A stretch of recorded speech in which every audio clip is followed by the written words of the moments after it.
Welcome to Reread, where I'm rereading through the expanded universe in chronological order. Well, and these are out of order because I put these way later on in the Clone Wars. But let's talk about two more volumes of the Clone Wars, Comic Digest series. This is volumes 5 and 6.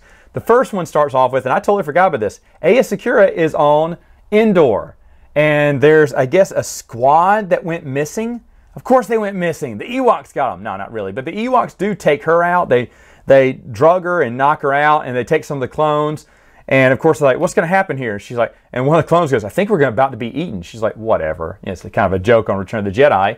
But the Ewoks do free her after a while, because she's asking about what happened to these clones, because they have the helmets on sticks, and they're thinking, wow, did they kill and eat the other squad? And it turns out there's this giant, I don't know, it's like a spider, but with a squid face or Cthulhu-looking face, and that Aya Secura has to defeat. But this adventure happens on Endor. Endor experienced some Clone Wars action, which I thought was pretty fun. The next one is about Bail Organa. He visits Wat Tambor, and he's thinking about joining the Separatists. He's under the guise, and Wat Tambor is talking about all this, and he said, have you got prisons? Oh boy, do we have prisons. And he shows him all the prisons. He went, do you have secure prisons? Because, we want to make sure we have, and he goes, yeah, like this isn't suspicious at all, right? But Wat Tambor is just clamoring for that Alderaanian money or whatnot. And so he takes him to the secure prison place, and he goes, okay, well, how many of these prisons, because they're floating prisons, individually spaced, and he goes, well, how many people do you have in here? He's like, oh, just one. He went, that's all I need to know. And he whoops out a lightsaber and he goes, Shock T, and throws it up, and then the Force drifts it into the jail cell, and then you see a hole get cut out from the wall, it falls through, and Shock T escapes. It was basically just an escape, a breakout for Shock T. Fun though, fun. These are all entertaining to read. The next one, the clones, they fight some aliens. This is actually a really good one because these aliens on the planet, they start fighting them. And when it gets down to just, they're trying to destroy, the clones are on a mission to destroy some type of supercomputer to stop the Separatists from invading or whatnot. And so when they get to the supercomputer, the lead clone who made it is there, but he turns around and there's a guy pointing a blaster at him. So the clone trooper shoots, the alien shoots.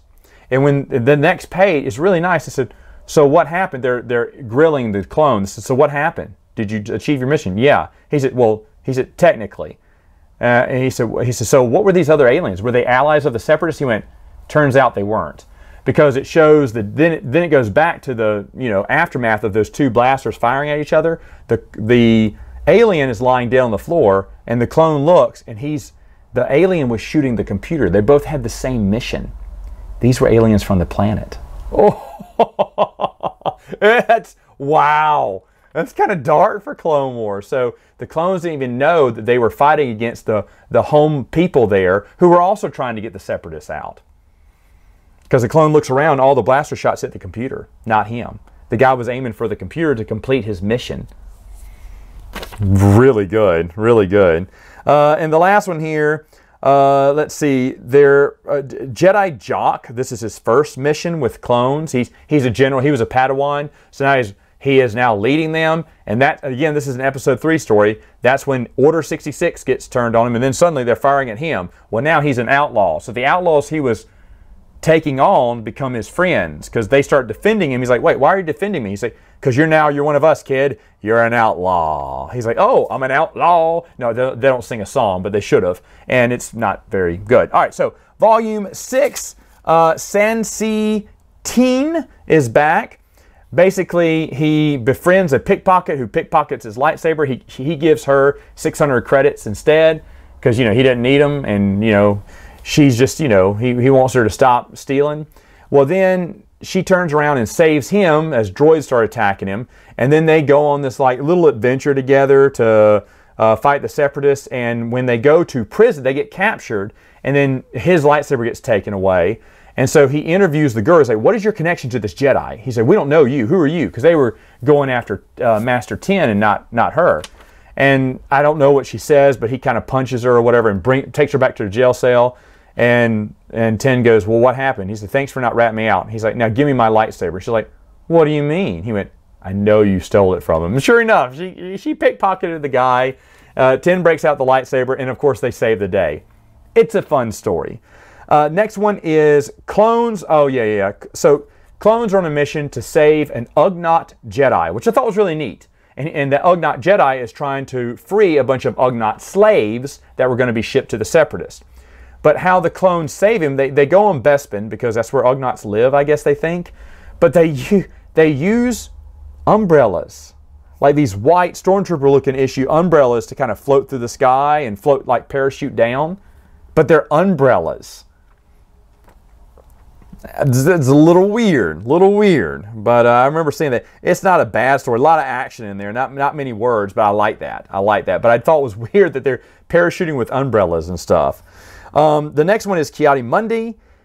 He witnesses a young Jedi stop a Republic carrier before dying. Basically, he's with a bunch of younger Jedi who are worried because this is like they're about dying. He's like, never worry about dying. And something happens where this big Republic cruiser, this carrier, starts dropping into the planet, and it's going to destroy them all. But this Jedi kind of holds it off with the Force, and just enough time for everyone to escape. And then she lets go, and it explodes, and it kills her and a few of the Jedi. And it began with Chiari Mundi meditating and drops of water falling on his head. And not the Padawan, it's the Jedi Knight goes. The young Jedi Knight goes, Master Chiari Mundi, you have water dripping on your head. He's like, I know. He said, just kind of every drop reminds me of someone that I've missed in these terrible wars we've had. Well, then at the end of this comic, water is dripping on his head again, and he kind of smiles because he's remembering that Jedi Knight that just passed away. It's nice.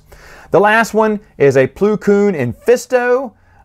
They're fighting in a prison, and Fisto is trying to convince Plucoon that not all these prisoners are bad. He went, they committed crimes. You know, I mean, sure, they can run free for chaos. He said, but we're not going to, because Kit Fisto spends some time protecting some of the prisoners. Like, you're wasting your time. We have to go after, you know, some kind of separatist warlord who's on the planet. And we're just using these people as a distraction. He said, but these are people. They deserve a second chance. He's like, no, that once a criminal, always a criminal. And of course, one of the criminals that I think Kit Fisto was good to comes in handy and saves the day with them and kind of runs with them for a little bit, kind of teaching Plucoon a lesson that it's not all black and white when it comes to prisoners. So again, these are fun. These are fun. What can I say? All right, I'll review 2 more next time.